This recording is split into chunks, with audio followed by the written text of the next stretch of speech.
नमस्कार दोस्तों, आप सब लोगों का फिर से स्वागत है इस ज़बरदस्त सीरीज़ में फुल नंपाई कोर्स। लास्ट लेक्चर में हमने देखा कि किस तरीके से हम नंपाई में रैंडम इंटीजर्स और फ्लोटिंग नंबर को जनरेट कर सकते हैं एज अ नंपाई एलिमेंट। सो जिन जिन लोगों ने वो वीडियो नहीं देखी तो उस वीडियो को एक बार ज़रूर देख लेना, बहुत ही इंपॉर्टेंट वीडियो है। स्क्रीन पे आपको उसका लिंक भी मिल जाएगा। आज के इस लेक्चर में हम सीखने वाला है कि किस तरीके से हम एक नंपाई एरे में से उसकी जो यूनिक वैल्यूज़ है या फिर उसके जो इंडेक्स है, उसके जो ऑकरेंस है, वो किस तरीके से हम निकाल सकते हैं। तो सबसे पहले आप सबके माइंड में यही क्वेश्चन आ रहा होगा कि ये इंडेक्स या फिर ये जो यूनिक वैल्यूज़ है वो ये आखिर होता क्या है। तो चलिए इन सभी कॉन्सेप्ट को क्या है कोडिंग के थ्रू ही समझते हैं। तो आप सभी अपना कंपाइलर जो पाइथन के लिए यूज़ कर रहे हो ओपन कर लीजिए और स्टार्ट कीजिए कोडिंग। सबसे पहले हम क्या है नंपाई को इंपोर्ट कर लेते हैं। अभी तो आप सभी को पता ही चल गया होगा। सो इंपोर्ट नंपाई एज एनपी। फिर यहाँ पे मैं एक नंपाई एरे क्रिएट कर रहा हूँ। आप जस्ट फॉलो कीजिए कि ये नंपाई एरे का आप एनालाइज कीजिए। 11 12 13 14 15 16 17, फिर से 12, फिर से 13 और 11 14 18 19 और लास्ट में 20 ही रख देते हैं। सो यहाँ पे मैंने एक एरे लिखा हुआ है। अभी आप सभी को एनालाइज के ज़रिए पता चल गया होगा कि यहाँ पे कुछ ऐसे एलिमेंट्स हैं जो बार बार रिपीट हो रहे हैं। तो सबसे पहले यूनिक वैल्यू क्या होती है। यूनिक वैल्यू मतलब अगर एरे में कोई भी एलिमेंट रिपीट ना होता हो तो वो एरे जो दिखता है वो होती है एरे की यूनिक वैल्यू। जैसे यहाँ पे 11 क्या है, यहाँ पे 2 बार आ चुका है, यहाँ पे और एक, यहाँ पे 1 बार आ चुका है। सो 11 टोटल 3 बार आ चुका है। सो अगर 11 इस एरे में सिर्फ एक ही बार होता, रिपीट ना होता, तो ये एरे कैसा दिखता। फिर 12 रिपीट हो रहा है, यहाँ पे 12 है, यहाँ पे 12 है। सो ये जो वैल्यूज रिपीट हो रही है वो अगर रिपीट ना होती तो एरे कैसा दिखता। ये होती है एक एरे की यूनिक वैल्यू। इस यूनिक वैल्यू को हम नंपाई में किस तरीके से निकाल सकते हैं। तो इसके लिए आप सभी को पता है नंपाई कितनी अच्छी लाइब्रेरी है। हम सभी को क्या है बहुत सारे फंक्शन इनबिल्ट प्रोवाइड कर देती है। इसके लिए भी हमें एक फंक्शन प्रोवाइड करती है जिसका नाम है यूनिक। सिंपल सा नाम है, जैसा नाम वैसा काम। UNIQUE, unique. np.unique फंक्शन हमें क्या करता है, कोई भी नंपाई एरे की हमें यूनिक वैल्यू देता है। सिंपल आर्ग्यूमेंट में हमें यहाँ पे क्या देना है, हमारे जो भी एरे की हमें यूनिक वैल्यू चाहिए उस एरे का नाम। और जैसा आपको पता है हम किसी और वेरिएबल में इसे सेव कर लेते हैं। मान लीजिए मैं वैल्यू नाम का एक वेरिएबल रखता हूँ और लास्ट में क्या है इस वैल्यू को मैं प्रिंट करा देता हूँ। अभी मुझे आउटपुट देखते हैं क्या मिलता है। सो जैसा मैंने कहा था एरे की यूनिक वैल्यू क्या होती है, अगर एरे में कोई भी एलिमेंट रिपीट ना होता हो तो एरे जैसा दिखता है वो होती है हमारी उस एरे की यूनिक वैल्यू। आपको देख रहा होगा कि आउटपुट में जो एरे हमें मिला है उसमें कोई भी वैल्यू रिपीट नहीं हो रही है। ये होती है हमारे एरे की यूनिक वैल्यू। अभी यूनिक वैल्यू आई होप कि आप सभी को क्लियर हो चुका होगा और किस तरीके से निकालनी है ये भी आप सभी को पता चल गया। अब चलते हैं इंडेक्स के ऊपर। जैसे पहले मैंने कहा था इंडेक्स क्या होती है, एलिमेंट की पोजीशन। बट एक यूनिक एरे में इंडेक्स क्या होती है ये आपको यहाँ पे समझना है। यूनिक एरे में इंडेक्स क्या होती है कि जैसा आपको पता है कि यहाँ पे 11 जीरो पोजीशन पे है, फिर फर्स्ट पोजीशन पे फिर से रिपीट होता है और फिर इस पोजीशन पे फिर से रिपीट होता है। तो इस 11 की इंडेक्स क्या है यूनिक एरे में। यूनिक एरे में इंडेक्स ये होती है कि आपका जो एलिमेंट रिपीट हो रहा है वो एलिमेंट फर्स्ट टाइम किस इंडेक्स पे था। जैसे 11 3 बार रिपीट हो रहा है, फर्स्ट टाइम वो किस इंडेक्स पे था, 0। 11 जो ये एलिमेंट है उसकी इंडेक्स क्या होती है, उसकी जो यूनिक इंडेक्स होती है वो होती है 0।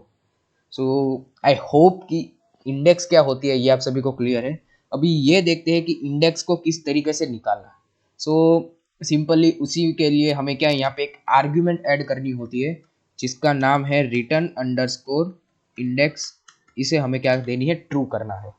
रिटर्न अंडरस्कोर इंडेक्स इस वैल्यू को हमें ट्रू देना है और इसे मान लीजिए हम इंडेक्स वेरिएबल में ही सेव करते हैं और लास्ट में हम वैल्यू की जगह प्रिंट क्या कराते हैं, इंडेक्स वेरिएबल। ठीक है। और अगर हम इसे एग्जीक्यूट करते हैं हमें इंडेक्स का जो एरे है वो मिल गया। अभी आप सोच रहे होगे कि ये एरे हमें किस मतलब इस एरे को किस तरीके से एनालाइज करें। सबसे पहले 11, इसकी इंडेक्स वैल्यू है 0, मतलब यहाँ पे 11 देख सकते हो कि आप फर्स्ट टाइम क्या है 0 पोजिशन पे है। फिर आता है 12, उसकी इंडेक्स है 2, यानी कि यहाँ पे 0 1 2, यानी कि 12 जो हमें मिलता है वो क्या होता है, सेकंड पोजीशन पे मिलता है। उसके बाद आता है 13, सो उसके बाद ये थर्ड पोजीशन। फिर 14, उसके बाद फोर्थ पोजीशन। 15 है फिर फिफ्थ पोजीशन पे। 16 17 as a six and seven position. But 17 के बाद 12 फिर से रिपीट होता है। सो यहाँ पे ये 12 क्या है, ये जो एलिमेंट 12 यहाँ पे दिखा रहा है वो एलिमेंट नहीं है, वो यहाँ पे है इंडेक्स है किसकी, 18। ये जो एलिमेंट 18 है उसकी इंडेक्स है 12, मतलब यहाँ पे 18 सिर्फ हमें डायरेक्टली यहाँ पे फर्स्ट टाइम दिखता है। तो इस पोजीशन की इंडेक्स क्या है 12, वो हमें यहाँ पे आउटपुट में मिलती है। फिर 18 के बाद जैसे आपको पता है एज यूजुअल सीक्वेंस में 19 एंड 20, सो वहीं भी हमारी इंडेक्स क्या मिलती है सीक्वेंस में 13 एंड 14। सो आई होप कि ये जो इंडेक्स का कंसेप्ट है वो आपको क्लियर हो चुका है, और नंपाई में किस तरीके से इंडेक्स निकालनी होती है ये भी आप सभी को पता चल गया। तो आगे बढ़ते हैं ऑकरेंस की तरफ। ऑकरेंस क्या है, सिंपली जो एलिमेंट रिपीट होता है वो एरे में कितनी बार रिपीट हुआ है, ये जो नंबर है जितनी बार रिपीट होता है एलिमेंट वो होता है हमारा ऑकरेंस। सिंपल। सो उसके लिए भी क्या है, हम यूनिक फंक्शन का यूज़ करेंगे। यहाँ पे जैसे हमने रिटर्न इंडेक्स को आर्ग्यूमेंट में पास किया था जिसकी हमने वैल्यू ट्रू इनिशियलाइज करी थी, उसी तरह हमें करनी होती है रिटर्न काउंट्स, प्लूरल रखना है, ठीक है, रिटर्न काउंट्स। और सिंपली इसे मैं किस वेरिएबल में सेव करूँगा, इसे मैं सेव करूँगा ऑकरेंस है तो फिर ओ डबल सी रखें, और लास्ट में क्या है हम ओ डबल सी को प्रिंट कर देते हैं। ओके, सो ये हमें वैल्यू मिल चुकी है कि हर एलिमेंट इस एरे में कितनी बार रिपीट हो रहा है। जैसे कि 11 है वो क्या है 3 बार रिपीट हो रहा है, 12 है वो 2 बार, 12 13 14 2 बार रिपीट हो रहा है, और बाकी सब 15 16 17 18 19 20 वो सभी क्या है रिपीट नहीं हो रहे, मतलब एक एक बार ही आ रहे हैं। सो ऑकरेंस क्या होती है, एलिमेंट जितनी बार रिपीट होता है वो जो नंबर होता है उसे कहते हैं ऑकरेंस। तो तीनों चीज़ें आपको कम्प्लीटली अंडरस्टैंड हो चुकी, यूनिक वैल्यू क्या होती है, इंडेक्स क्या होती है, और ऑकरेंस क्या होता है। ये सारी चीज़ें हमने देख भी ली कि किस तरीके से हम एक नंबर में से इन तीनों चीज़ों को निकाल सकते हैं। अभी सिंपली हमारे पास मान लीजिए 2 डायमेंशनल एरे है। सो अभी यहाँ पे हम 2 डायमेंशनल एरे का एक एग्जांपल लेते हैं। जैसे मान लीजिए 1 2 3 4 3 4, फिर हम लेते हैं 5 6 7 8, सिक्वेंस में ही रखेंगे 9 10 11 एंड 12, और याद रखना कि हमें रिपीट करना है कोई एक एरे, सब एरे। सो 1 2 3 4 फिर से हम रिपीट करेंगे। ओके, सो ये हमारे पास क्या है एक 2 डायमेंशनल एरे। सबसे पहले हमें क्या चाहिए, उसकी unique value. So simply np dot unique, जो भी एरे की हमें यूनिक वैल्यू चाहिए वो हमने आर्ग्यूमेंट में पास कर दी है। अभी 2 डायमेंशनल एरे में हमारे पास दो ऑप्शन होते हैं, या फिर हमें यूनिक रोज चाहिए या फिर हमें यूनिक कॉलम्स चाहिए। मैं आपको यहाँ पे यूनिक रोज ला के दिखाता हूँ। सो यहाँ पे मैं यूनिक वैल्यूज़ में रो लिख देता हूँ क्लियरिटी हो आपको। यहाँ पे हमें एक और आर्ग्यूमेंट ऐड करनी है, और वो आर्ग्यूमेंट है एक्सिस, जिसे हम पहले से यूज़ करते हैं। एक्सिस हमें क्या रखनी है 0। अगर unique np dot unique function के अंदर आर्ग्यूमेंट हम एक्सिस इज इक्वल टू 0 रखते हैं तो हमें जो यूनिक एरेज हमें मिलते हैं, यूनिक वैल्यू जो हमें मिलती है वो एज अ रो मिलती है, ठीक है, हमें एज अ रो की यूनिक वैल्यू मिलती है। और हम तीनों चीज़ें एक साथ ही प्रिंट करेंगे। जैसे वैल्यूज रो हो गई, उसके बाद क्या आता है हमारी इंडेक्स, सिंपली इंडेक्स, और उसके बाद आती है हमारा ऑकरेंस। सो ऑकरेंस के लिए यहाँ पे ओ डबल सी ऑलरेडी है। अभी ये दोनों चीज़ से हमें क्या मिलेगा, हमारी जो वैल्यू जो हमारी यूनिक रोज की वैल्यू है वो मिलेगी। इससे हमें क्या मिलेगा, इससे हमें मिलेगा हमारे यूनिक ऑकरेंस। अभी बीच की जो इंडेक्स है वो बाकी रह गई हमारे लिए, सो उसे भी हम ऐड कर लेते हैं। रिटर्न अंडरस्कोर क्या था, return underscore sorry return underscore index. So ये ट्रू हो गया, और एट द एंड हमें ऑकरेंस भी मिल गया। सो हम यहाँ पे तीनों चीज़ें प्रिंट करा के देखते हैं हमें क्या मिलता है। सबसे पहले यूनिक रोज हमें मिलनी प्रिंट करानी है, उसके बाद हमें करानी है index, and eight the end हमें प्रिंट करवाना है ऑकरेंस। चलिए देखते हैं हमें आउटपुट क्या मिलता है।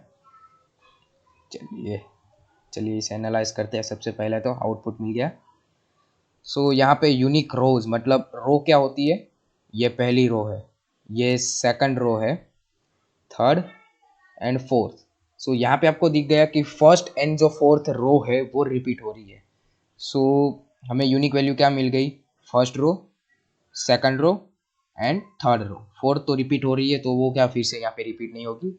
और ये हमें क्या मिल गया, हमारे एरे की यूनिक वैल्यू मिल गई। अभी चलते हैं इंडेक्स के ऊपर, ठीक है। सो ये जो फर्स्ट रो है वो कितनी बार रिपीट हो रही थी, 2 बार, but as a first time वो आपको एरे में किस पोजीशन पे मिलती है, 0 पोजीशन पे। और जो बाकी की 2 रो है वो एज अ सीक्वेंस में ही है, फर्स्ट एंड सेकंड। सो ये हमें इंडेक्स भी मिल गई हमारे रोज की। और ये है ऑकरेंस, हमारी जो फर्स्ट रो है वो क्या है, 2 बार रिपीट हो रही है। और बाकी की 2 रो है वो क्या है, सिर्फ एक ही बार आ रही है, ठीक है। सो इस तरीके से हम इस एरे में यूनिक रोज निकाल सकते हैं, यूनिक रोज की इंडेक्स निकाल सकते हैं, और यूनिक रोज की हम ऑकरेंस निकाल सकते हैं। अभी एक चीज आपके लिए होमवर्क में है, ये अभी हमने बात की रोज के लिए। अभी मान लीजिए हमें यहाँ पे यूनिक कॉलम्स की सारी चीजें चाहिए, यूनिक कॉलम्स चाहिए, यूनिक कॉलम्स की इंडेक्स चाहिए, और यूनिक कॉलम्स का ऑकरेंस चाहिए। तो ये आपके लिए होमवर्क रहेगा कि आपको यहाँ पे ये जो थर्ड लाइन है, जो हमारी कह सकते हो मेन लॉजिक है कोड का, इस लाइन में ऐसे कौन से चेंजेस करने हैं कि आपको जो ये यूनिक रो वाइज मिल रही थी वो आपको यूनिक कॉलम वाइज मिलनी चाहिए, ठीक है। सो जिन जिन को आपका आंसर मिल जाता है वो सारे क्या है अपने आंसर कमेंट्स करें, ताकि और भी लोग अपना आंसर जो है वो चेक कर सके या फिर देख सके कि रियल लॉजिक क्या आता है हमें अगर कॉलम्स चाहिए तो। बाकी आज के लिए बस इतना रखते हैं। आज आपको एक होमवर्क भी दिया है, भूलना मत इस होमवर्क को कंप्लीट करना है, ठीक है। और मिलते हैं नेक्स्ट लेक्चर में और भी मज़ेदार नंपाई के किस्सों के साथ। ओके, चलिए गुड बाय।